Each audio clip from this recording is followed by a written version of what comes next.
જ્યારે વડતાલની અંદર ગુણાતીતાનંદ સ્વામીનું અપમાન કરવામાં આવ્યું, કોઈક કારણથી અપમાન થયું અને ગુણાતીતાનંદ સ્વામી પર જાહેરમાં હજારો માણસોની મેદની ભરાઈને બેઠી છે. ભર સભામાં સમયાની અંદર એવો આક્ષેપ મૂકવામાં આવ્યો કે તમારે ભગવાન થવું છે.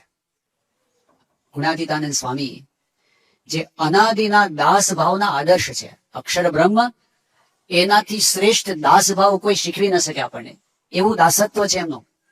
એવા ગુણાતીતાનંદ સ્વામી પર આક્ષેપ એવો થયો કે તમારે ભગવાન થવું છે. અને ઓડિયન્સમાંથી બોલવા માંડ્યા લોકો, ઉહાપોહ એક બાજુ કેટલાક લોકો કરવા માંડ્યા, કારણ કે તૈયારી કરીને આવ્યા હતા. અને બીજા બધા તો બરાબર, પણ શુકાનંદ સ્વામી જે મહારાજની સાથે આટલા વર્ષ રહ્યા હતા, મંચ પર બેઠા હતા, માન્ય સદગુરુ હતા, અને એમણે ગુણાતીતાનંદ સ્વામીને કીધું કે સ્વામી, તમારે ત્યાં જુનાગઢમાં આવું બધું ચાલે છે અને લોકો તમને આવી રીતે પૂજે છે, તો તમે કઈ તજવીજ કેમ કરાવતા નથી? આમાં તમારી મરજી છે કે શું?